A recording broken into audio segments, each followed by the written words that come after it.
In 2022, Ragnarok arrived.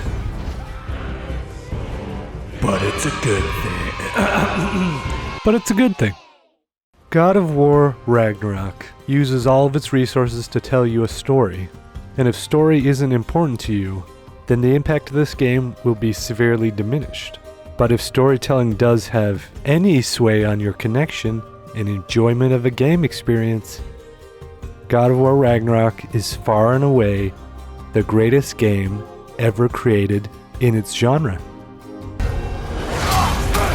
Something about that statement I just made. This feels familiar. Oh, you're right, Thor. I already declared a best in genre. Sorry, God of War 2018. You set too excellent of a groundwork, and Ragnarok hit the ground running because of it. Everything about the previous game is dialed in tighter, explored more fully, presented more pristinely. Dialogue that was already amazing, and I truly loved. Alright, say it. I told you so. I told you so. You are naive, foolish boy. This is true as well. But do not take your disappointment out on me, boy. Take it as a lesson. Yes, sir. I love even more. You don't have to be who you were just because I'm not there. The moments of character emotion that I already loved are now even more deep and encompassing. The depth of difficulty and nuance in combat that I so craved and thrilled for is even deeper and more nuanced, but never overwhelming. Okay, occasionally overwhelming, but never unfair. A good difficulty, it's gotta be overwhelming sometimes. You play it on normal, you can have a beautiful time reveling in the animations and the feel of the game. You play it on Give Me God of War, you'll need to become an absolute master of the deep well of combat expressions in order to come out victorious.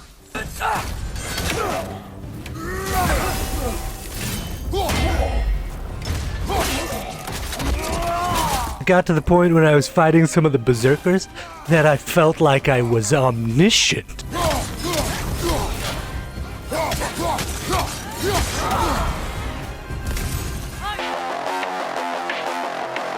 But where God of War 2018 on hardest difficulty had a difficulty curve that was like this, Ragnarok was like this, which is the perfect difficulty curve because it matches your understanding of and competence at the game. A+ difficulty curve. There's so much to talk about in this game. Let's jump right into it. I love this game. It's astoundingly good. God of War Ragnarok is the first game in the history of console games price change from 60 to 70, where I had zero qualms about paying full price for a game. And, side note, I've never bought a $70 game before. This was the first time ever. Anyways, even though it's one of the greatest games to have ever gamed, it still didn't win Game of the Year. Okay, that's all I'm going to say about that. We're moving on. Likely not a surprise if you saw my previous video, but I'm a massive fan of this current God of War iteration. And God of War Ragnarok truly takes all the things that were top of class about God of War 2018 and makes them topper of class.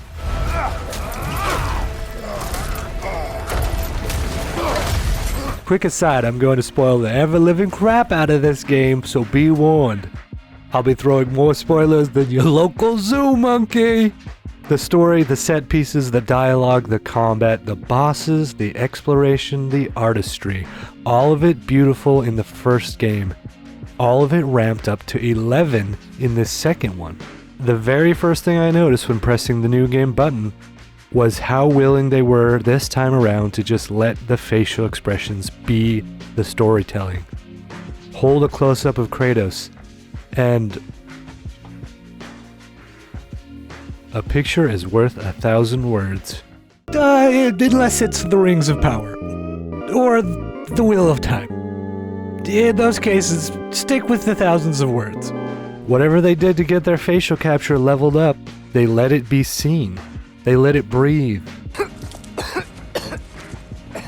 That's not what I meant! Small emotions are held.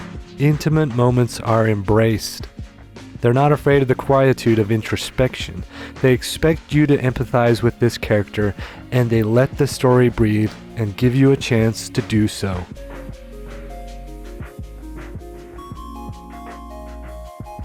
Kratos has been having nightmares about failing Atreus, and about being without his wife Faye. The game lets you just feel with him, fear with him, grieve with him. Because of these narrative choices and these directing choices, this game might be the most connected I've ever felt with a video game character. You understand Kratos, and Christopher Judge's performance takes these beautiful scenes and dialogue and makes you believe every second of expression. I heard something. Father, she's gone.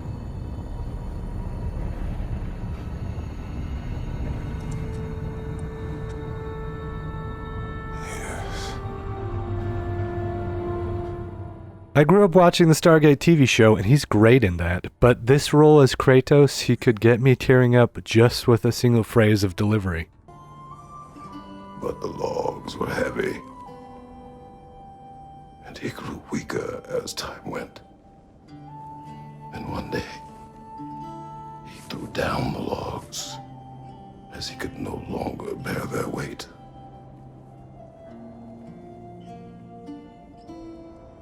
And he called for death to come to him. And when death arrived,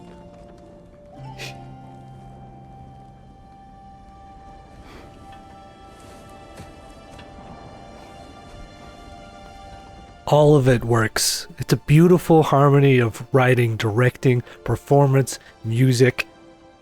It all builds to this incredible, emotional, and evocative storytelling. How am I supposed to not cry? Granted, I am a cryy baby kind of a person. It took all of 10 minutes into this game to get me to cry. That's like a time to tears speed run. But you can rest now. Okay? I'll be okay.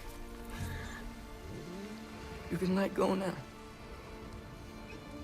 You have to let go.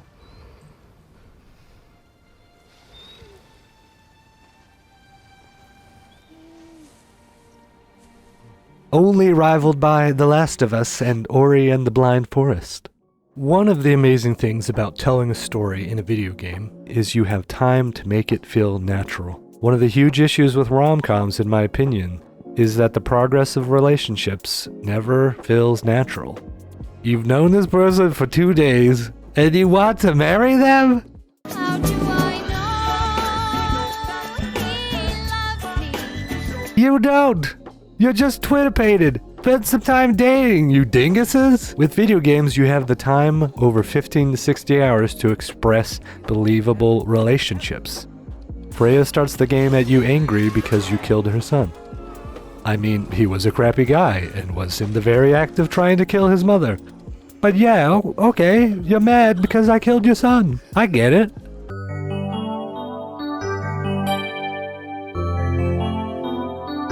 In this scene where she decides to join you, she's building up to the idea of letting go. She's starting to let go of her anger, and she hates that idea. It's like her current anger is correlated to her love for her son Baldur. If she lets the anger go for the man who killed her son, does that mean she never really loved him? For these last couple years, her hatred has been her only source of energy, like a coal-powered engine where her will to live was fueled by the input of her rage. Then in this moment, she has to let that all go. She has to choose a different path, a different future, and a different way to keep on living. And the game just lets you feel it. It doesn't spell it out. I guess I'm spelling it out right now, which means that I'm ruining it, kind of, maybe. But the writers trust you enough to let the story live. Maybe. For the moment. You're of more use to me. Alive.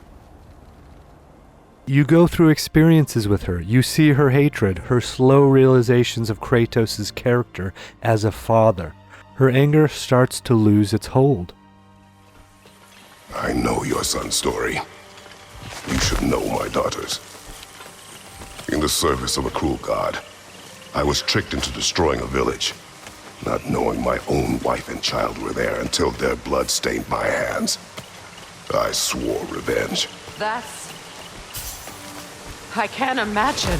I paid back their blood 1,000 times and burned Olympus to the ground.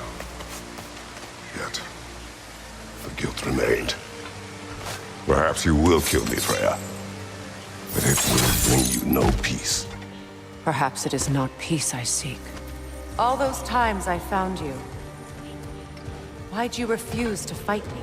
Every outcome would mean defeat. What does that mean? I have never wished you harm, Freya. You helped us. You saved Atreus when he was sick. I did not wish to live with killing you, any more than I wished to die. I see. Oh, whoa, this dialogue is so good. It's so good. It's not just a switch that is flipped. It happens naturally over many conversations. And I love how Kratos just lets her be angry and doesn't chastise her. He is the poster child of being a rage maniac. And he, even when she's threatening to kill him, he just is there for her and accepts and listens, which is a crazy thing to talk about Kratos. Like, Kratos, what a great listener. Like, you know, in these original games, who would have imagined we would be having this conversation about how Kratos is such a great listener and just allows her to speak. You are not the one who needs to die. I do see that.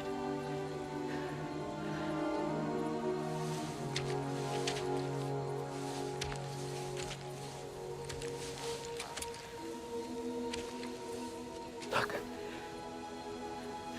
Everything that's happened between us. No need to explain. Not to me. Not for that.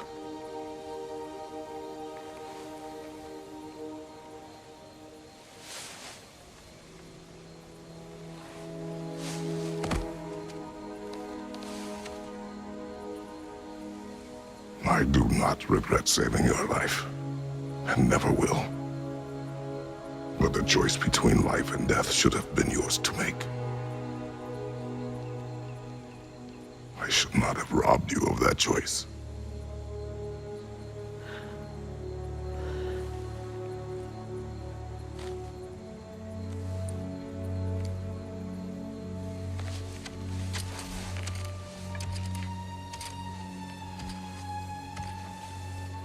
Whoa, this game is great. That's 90% of why they have these climbing sections. Yes, they break up the pacing a bit, but they give a guaranteed time slot for the characters to interact outside of cutscenes. I am not here for debts. I would always have helped you. When she finally comes around to being on your side and not just tolerating you for her goals, but truly on your side as a friend, it feels earned. Feels like a real human experience. Wonder how Father was able to earn her forgiveness. You don't have to wonder, boy. We experienced its natural evolution. Wow. Same thing with the father-son relationship. First game, Kratos wasn't winning any Father of the Year awards. Yeah! We're sick of hearing about little people's little problems!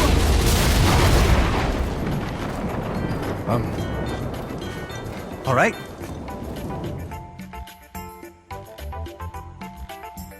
He's still not winning them in this game either. Use the judgment of a man and not of a child. But what if Loki going to Ironwood is the only way that... Oh, Atreus. My son. And nothing more. Do you hear me?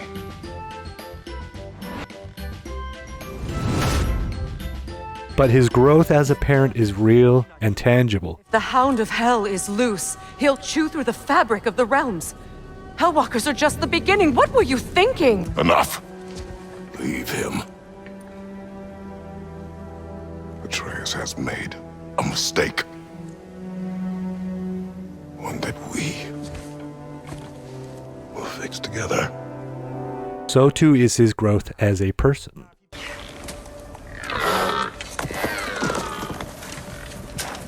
Why? That was running. And so are we. I don't understand. When an animal is wounded, it must stop the bleeding, or it will die. We have been wounded, and this is a distraction.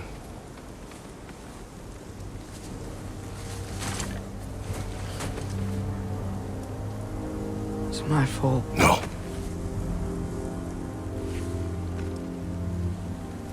No.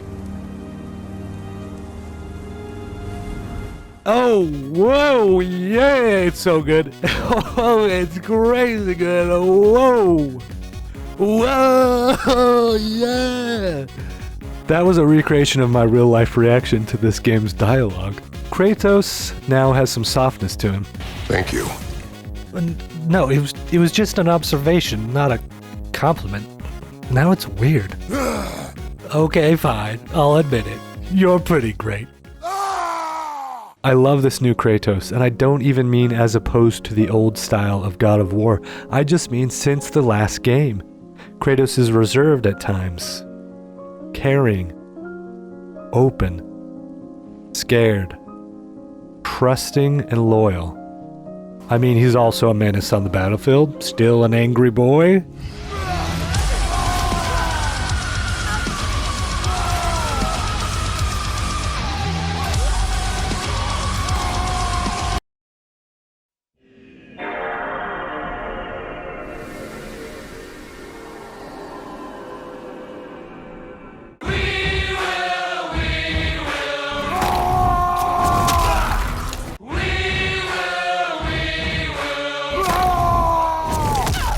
He is certainly still a menace on the battlefield.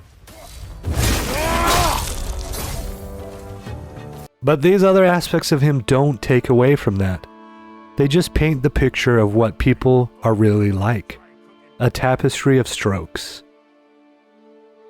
As opposed to a splash of one rage-filled color. He is trying to become more. His expression in the first game is taken and recontextualized in this one. And you must be better than me. Understand? The first game paints a picture of a man who has given up on becoming more. Given up on changing because he thinks he's not strong enough to do so. He puts all his hopes for the future on his son. But then we get to see him again in this second game, where a few years have passed. We find that he didn't give up. He fought his nature to become more than a sum of his past trauma. Don't you know what I've done? Yes! But what will you do now? We don't change.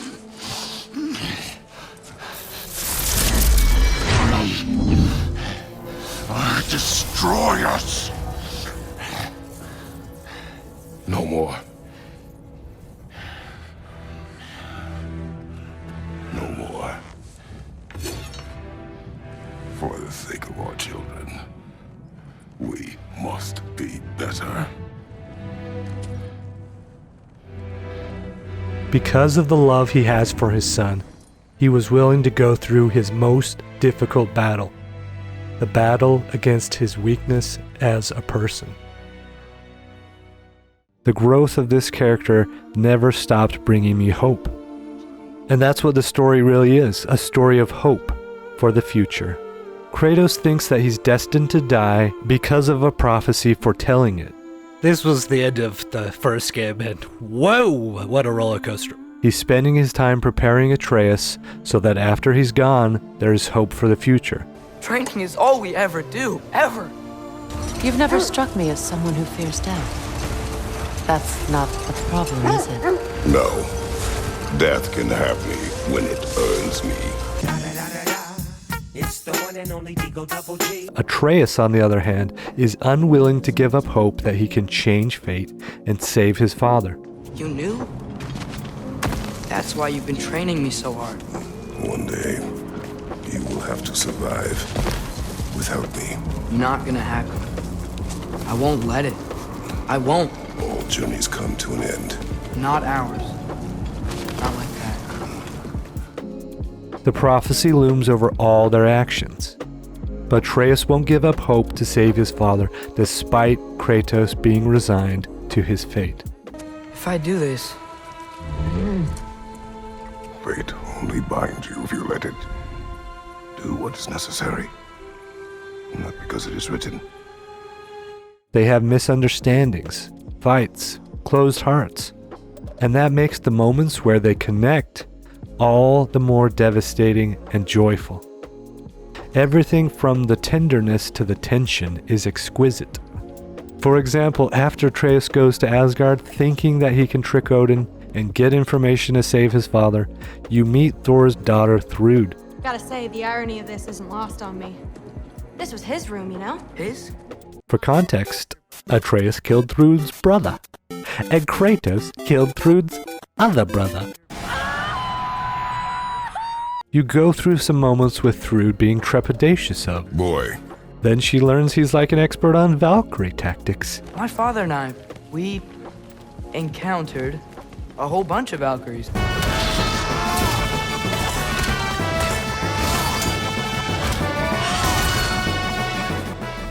He's just resting. In pieces! He's so sleepy. Wait, what? Where? Promise to tell me everything. And you become buds. That's like if you were interested in learning more about women, and so you became friends with Ted Bundy. But there's always that fear looming. She's Odin's granddaughter.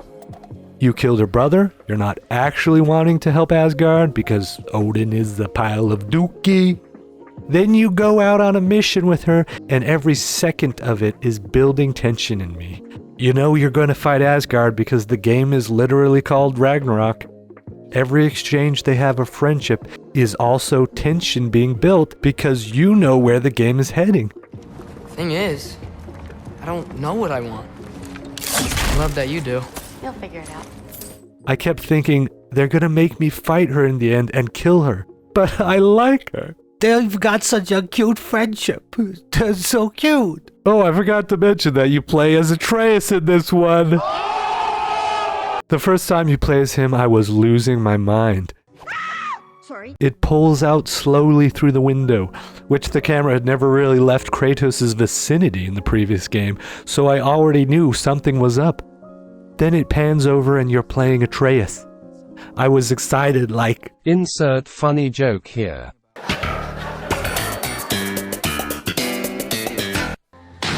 You get a taste of how competent Atreus is, as well as his limitations. Earlier in the game, you fight a big old bear as Kratos. My goofus son has run away, and now I have to fight this bear alone. Get wrecked, bear!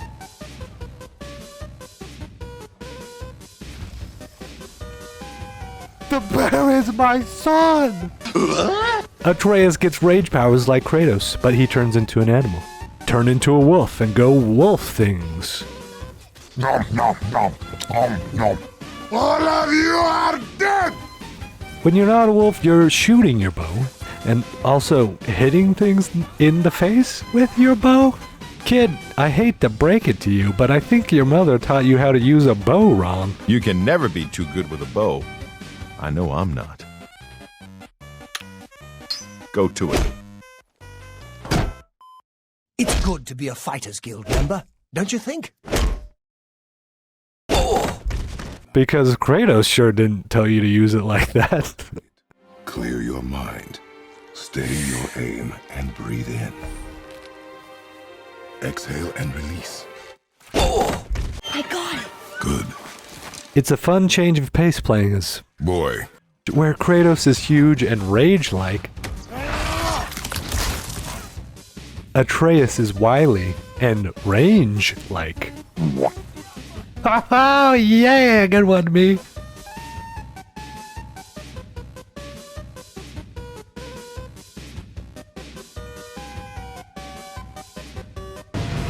You dodge while firing arrows, shoot out runic arrow attacks, summon animal beasties. And they all look and feel great. He was a blast to play as, though he is a teenager.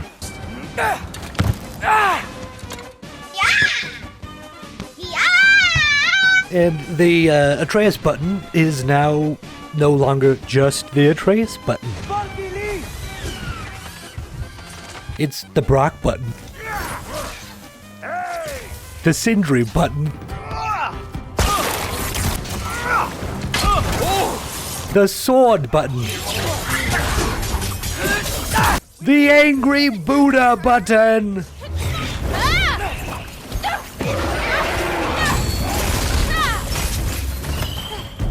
And the most important button out of all, the Freya button. Hey Freya, I think there's some slag in this plant. Could super powerful mega goddess. Could you shoot this plant with an arrow, please? Thank you. The jokes aside, Freya's moves are crazy. She does like vine attacks and she summons stuff. Wow, and she does her crazy Valkyrie moves. Oh man, her Valkyrie moves are crazy. Plus, you don't even need the button when you're with Thrud, or if you're with, what's that tall guy's name? Tyr. Or if you're with Thor. They just kill things by themselves. What the heck? That's the craziest thing I've ever seen.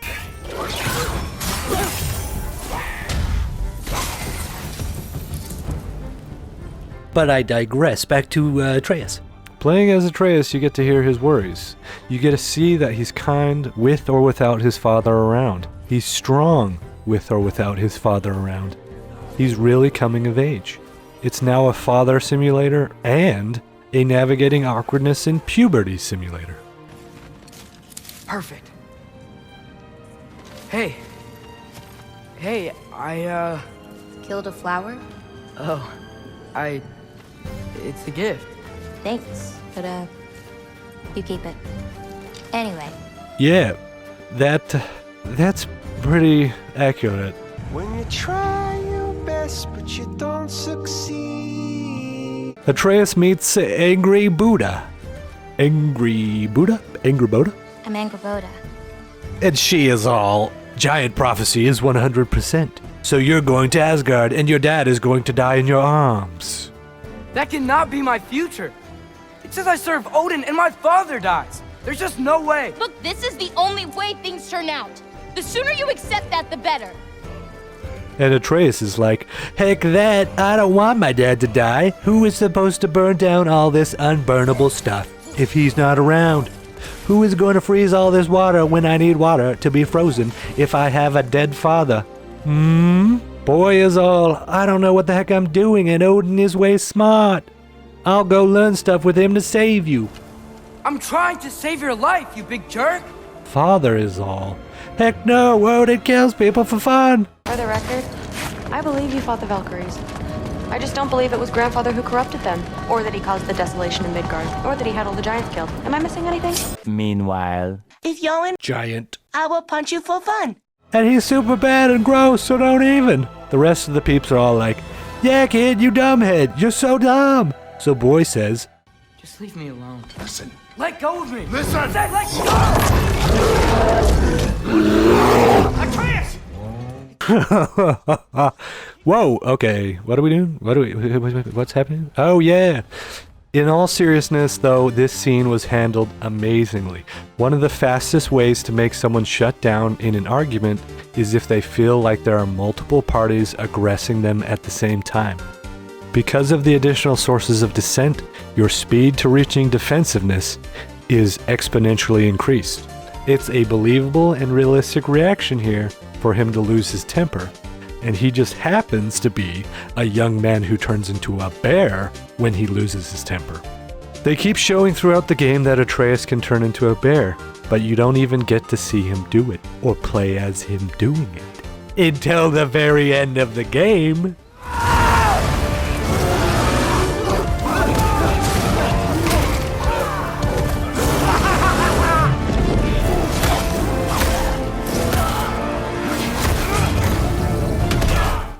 They saved it for a hype moment. And them saving it did in fact make it super hype. This game just felt like it had a plan, and that the plan was being executed. It felt crafted rather than found, if that makes any sense. For example, all Dark Souls games feel like it's just a huge conflagration of ideas that get thrown into a big old stew, and that's the game. But Ragnarok feels like there was a plan, and that the plan was followed. It's always moving, always driving towards Ragnarok, but not pacing it so you feel you can't do side quests. Oh, you can do some sled drifting. Oh, no. No! Ragnarok is always a looming threat, but both Kratos and Atreus are almost too preoccupied with protecting each other to consider it. Why did you come here? Alone? Do you seek death? No more than you. Then why? Why? What is it you will not tell me? I have tried to walk this path with you. We follow your every whim. But you don't believe in any of it. And still I follow. Because all that matters is that you are safe. But that's not all that matters. Who's keeping you safe? The music in this part hits this note of tension so well. You are the sum of your choices, nothing more. And because your choices never change, you will learn that Heimdall intends to kill your son in Asgard, and you will do what you do best. And then Ragnarok. The skies burn, the curtains fall. Exunt omnes. Heimdall. Again, he misses the point. Focusing on the second act to the exclusion of the final. A common mistake in storycraft. We are leaving.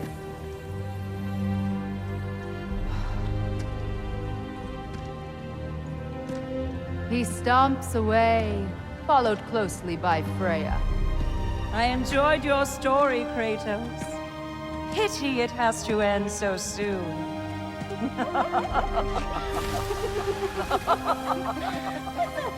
Bear McCreary is on point with the music in this game. Whimsy, tension, action, softness. To pull from my recent video, the characters all have their themes and they all work wonders. What heckin' good music. This music was so good. Oh man, it was all crazy good, and it used these awesome folk instruments like the Huldra fiddle. Look at this tweet. I wanted to know I thought it was a viola in this song. So I tweeted out to Bear McCreary, hey man, what is this instrument? You are super awesome at making songs. And he was like, it's a Huldra fiddle. This is what I was trying to do with this moment. And then I replied, I'm like, oh man, that was such a good moment. We're gonna get to that at the end of the video. Very cool. Bear McCreary, he tweeted me back when I was asking him about what instrument. But anyways, hurdy-gurdy, Huldra fiddle. You got all these cool instruments. I don't even know what this one is. Let's look it up. Cool as heck. Cool as heck. This music was super good. Listen to Bear explain the relationship between Atreus' theme and Kratos' theme for a second. Chugging away. Dun, dun, dun, dun, dun, dun, dun, dun, dun, dun, dun, dun, dun. It was small and tight, like a rock track. And then I brought in a nickel harpa and a Huldra fiddle and wrote this theme for them that was quite literally the Kratos theme turned on its head.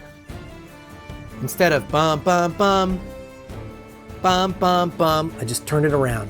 Bum, bum, bum, bum, bum, bum, bum. It's telling you twice in a row. Twice in a row it tells you, hey, this is the Kratos theme, but it's backwards. The context is cool. The nuance is cool. The implementation is cool.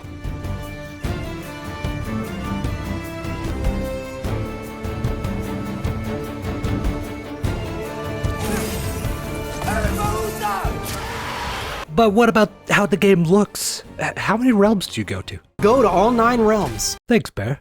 And they all look incredible. What a beautiful looking game.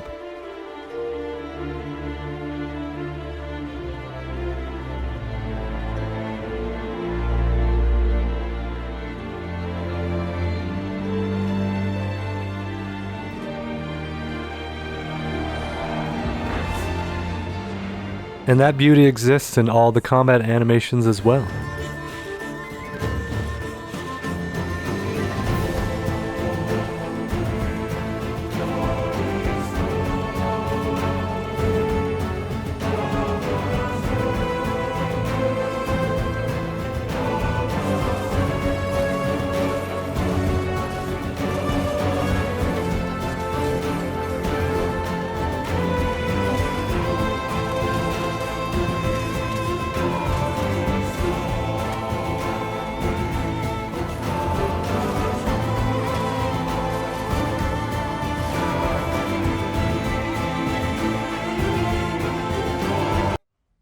What an interesting time to give me a tutorial.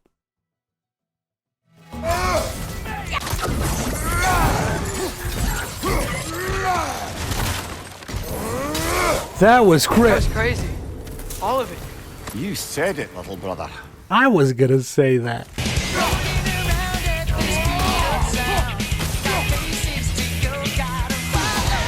Not happy. Kratos and Atreus and the enemies all look excellent in motion. Look at this father and son bonding. It's so wholesome. The father and son combos were especially great. Look at this one versus the Valkyries.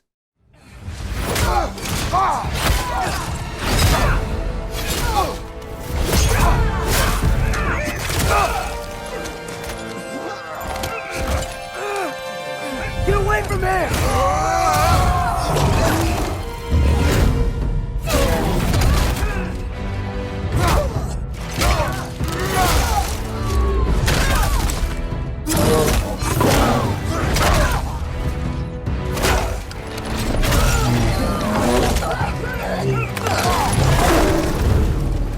Oh, and then you get the comic book posing at the end. Oh, yes, so good. Let's get real though. You can't have a better father and son combo than what happened in the previous game.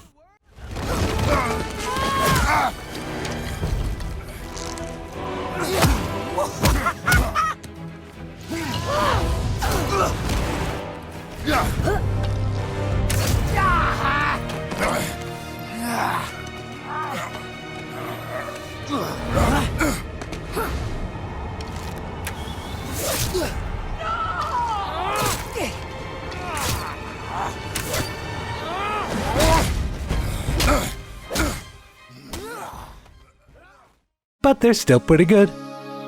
Most things in Ragnarok were excellent, even compared to the previous game.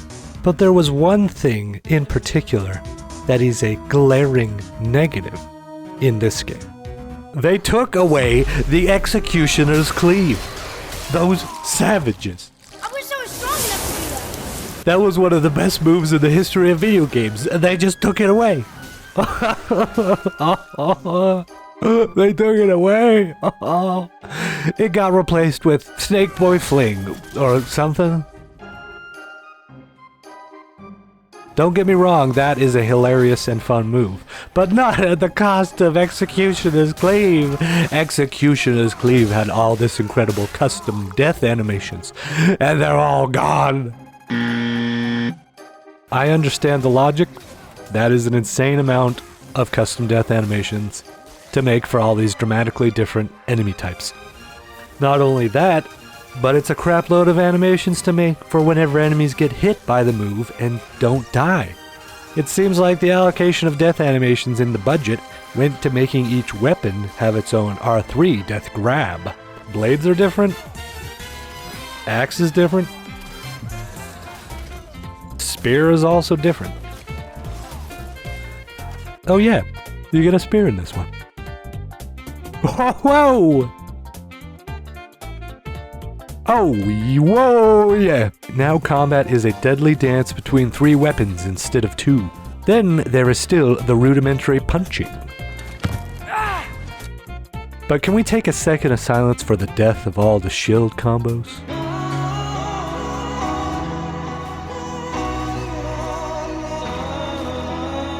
But we got this spear now, and the spear is sweet. The spear is made out of the concept of wind? See? Dwarven magic's all about the intangibles. The relationship between the stuff what you can touch and what you can't. Combined with a self-replicating ring and some blood of the god of war, as well as some metal or something. So cool! Look at this thing! A legendary weapon of the gods. A spear that is one and infinitely many at the same time. Now I can finally hit these stupid birds. Get back here, bird!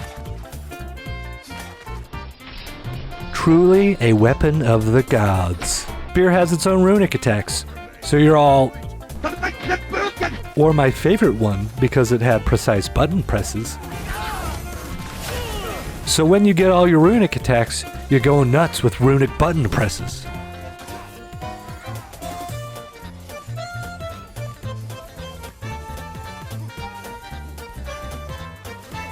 Unfortunately, it seems that because you have more runic attacks available off cooldown at once, they nerfed the effectiveness of runic attack builds. Like this laser beam, for example. Look at it in the previous game. You can almost one-shot one of the highest health enemies in the game. Now look at it in this game. You can almost one-shot one of the lowest health enemies in the game. And here's how much damage it does on hardest difficulty. But they're still fun and great to look at. And they added this cool Frost Awaken mode to your axe, which just gives you the ability to perform moves that were dedicated to being runic attacks in the previous game. Lots of combos, lots of moves, lots of utility between them. Depending on the enemies I was fighting, I would change up my runic attacks pretty frequently. Steal your juice with the spear! Now my spear does whatever element you possess because I stole your juice. Shoulder charge people with the blades to do stun. Get an axe pommel that lets you freeze time for a second whenever you activate your hit streak power-up. There are a lot of options. I never ran into any that I didn't think were fun to try. I even played the game where I was maxing out one of the defensive armor sets so that I could stun enemies as fast as possible. And even having defense as my primary offense strategy was pretty fun, pretty cool. This game took me about 60 hours to beat on hardest difficulty, and all the way until I was finished, I felt like I was polishing up my style and combat expression. It all felt useful, despite how absurdly many options there were for combat moves. It all felt useful, and I used it all. Cause I'm cool at the game, I'm a good game player, I play games good, yeah, baby! This game is a triumph. It made me cheer, laugh, and cry. It's a bombastic PlayStation action set-piece extravaganza that is melting my mind with the scale and the thrills.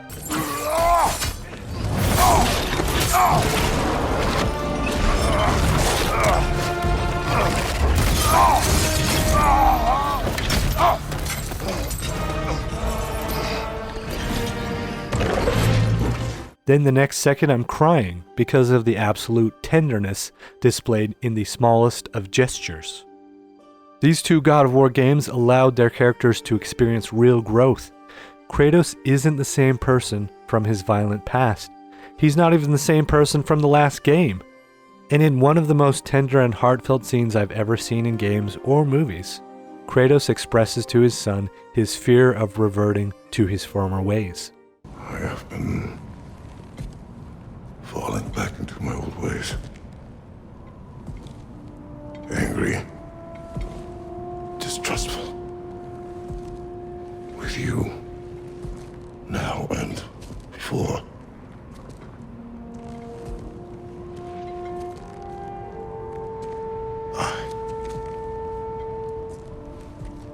I chased you away. On our journey together. You have grown into a warrior, worthy of your namesake. I was the one who was not ready. As my last couple thoughts, I'm going to be talking about Kratos as well as Sindri. Kratos frequently, throughout the game, is trying to avoid war and expressing his disdain for it as an option.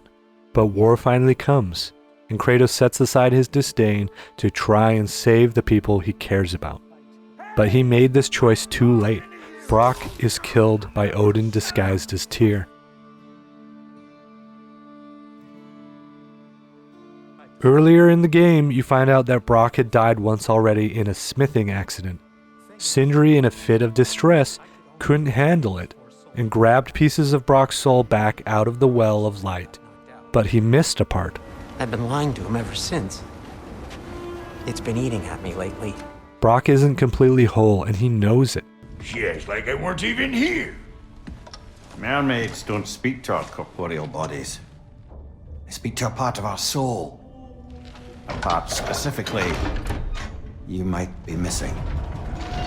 And he's angry at his brother.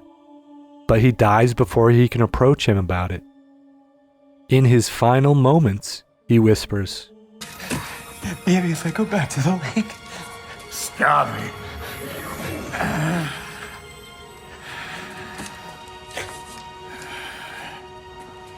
I know what you've done. And I forgive you. But you gotta stop. You gotta let go.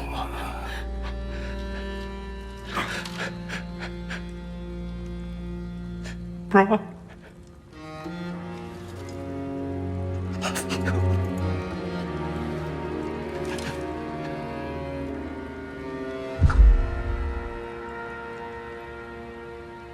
Then you have this scene with Sindri after you find him again.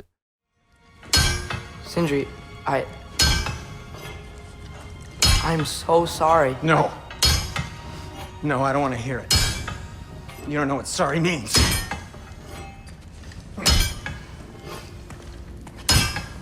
We're not letting Odin get away with this. Would that be the Odin you invited into my home? We were all fooled. But some of us were bigger fools than others. Aren't we? I gave you everything. My skills. My friendship. My home. My secrets. My treasures. And you just kept taking. And now what have I got? Not even my family.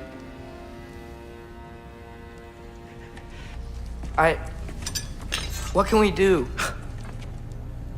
We. There is no we. There's only you. No matter what the cost. I thought we were his family too. We were.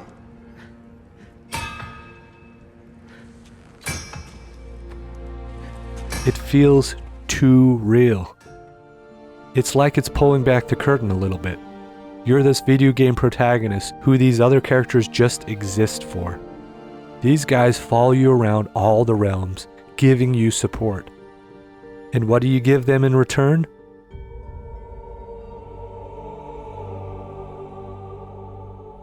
This dialogue from Sindri hit so hard.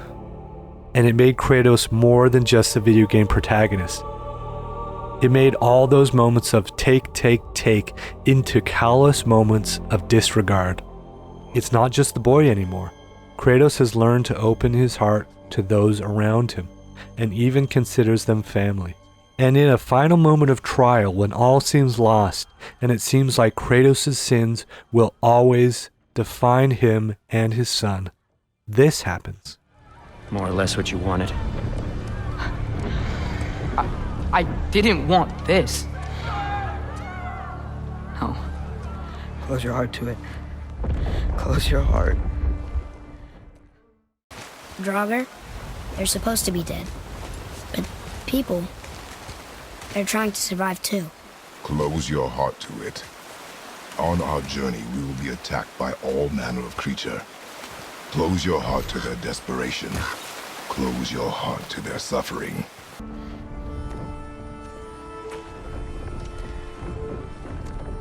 they? Midgardians. Odin took them in. Odin put them in our path to die. It's war. Wars are won by those who are willing to sacrifice everything. Son, listen closely. You feel their pain because that is who you are. And you must never sacrifice that. Never. Not for anyone.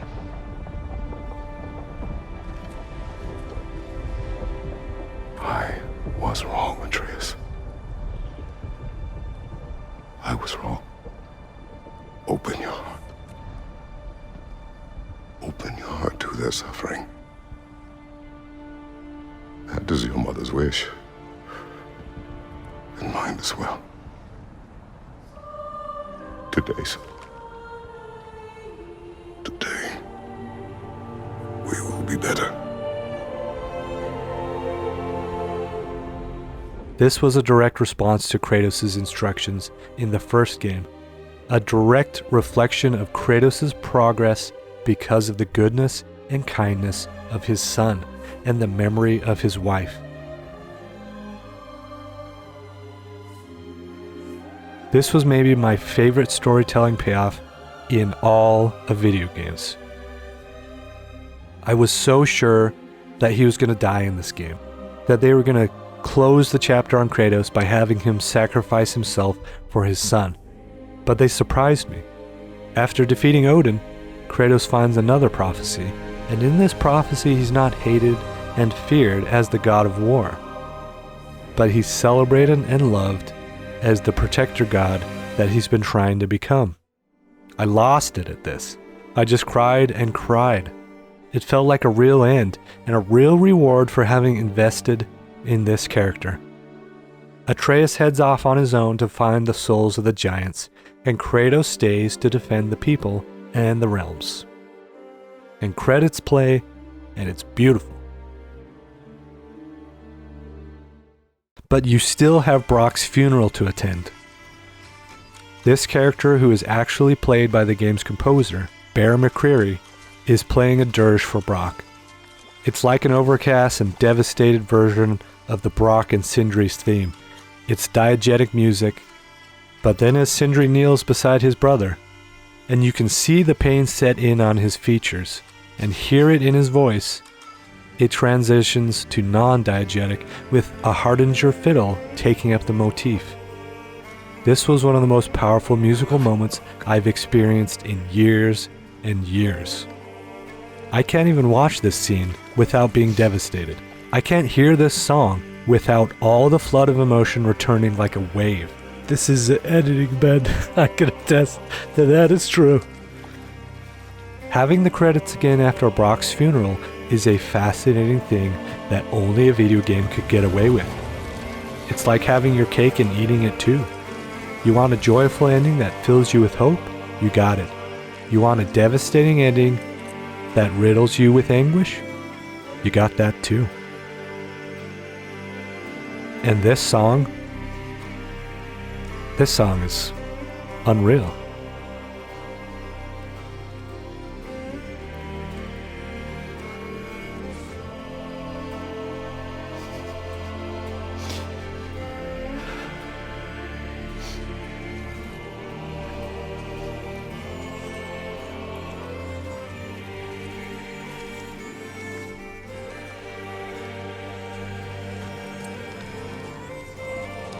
And the surprising thing is, both of these credit sequences work.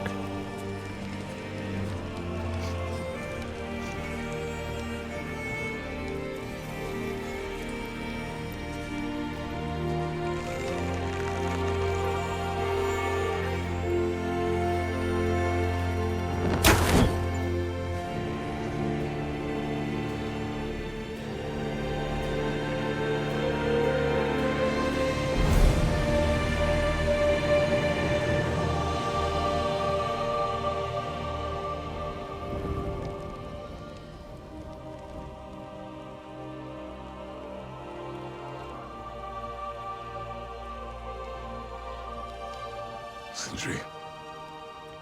Brock was...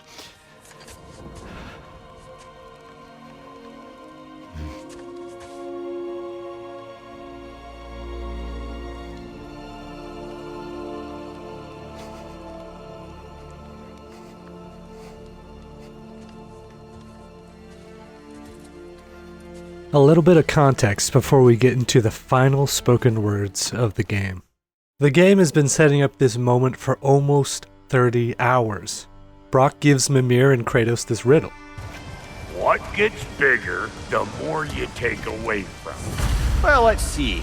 Something abstract, I expect. Appetite? No, that doesn't work.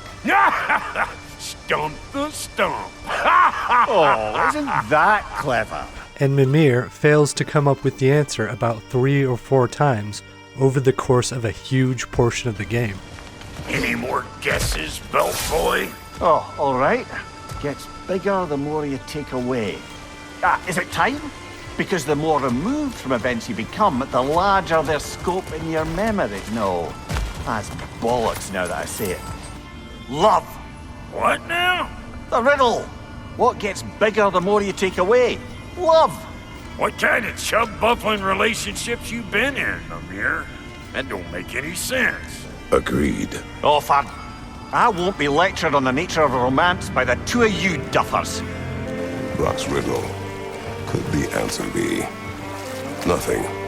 What gets bigger the more you take away? Nothing. I don't think so, brother. I do not like riddles. It's always been something that was playful and comedic, and then they twist it on its head. As a final reminder of Brock, Mimir gives the correct answer in these last moments of the game. A hole.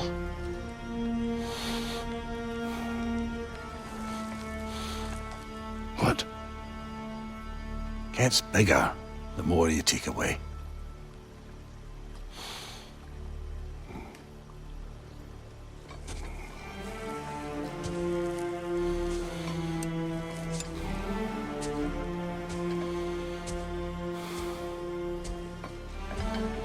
And it fades to credits. I almost skipped this, as you'll see here, but luckily I stopped myself. The game finishes off with this song collaboration between Hosier and Bear McCreary. To all things housed in her silence, nature offers a violence. The bear that keeps to his own line, the wolf that seeks always its own kind, the world that hardens as the harsher winter holds.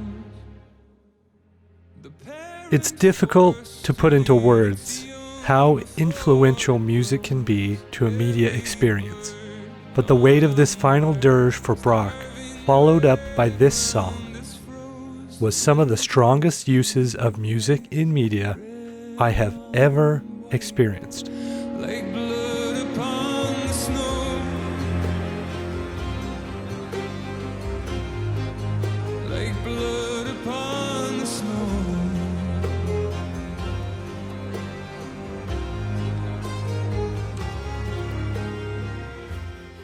This game is astounding on all levels. It fires on all creative cylinders. The team leads and the scores of people that worked on this have created an undeniable masterpiece of video game expression. This game is the best game ever made in its genre. There is truly a new bar set for what games can aspire to be.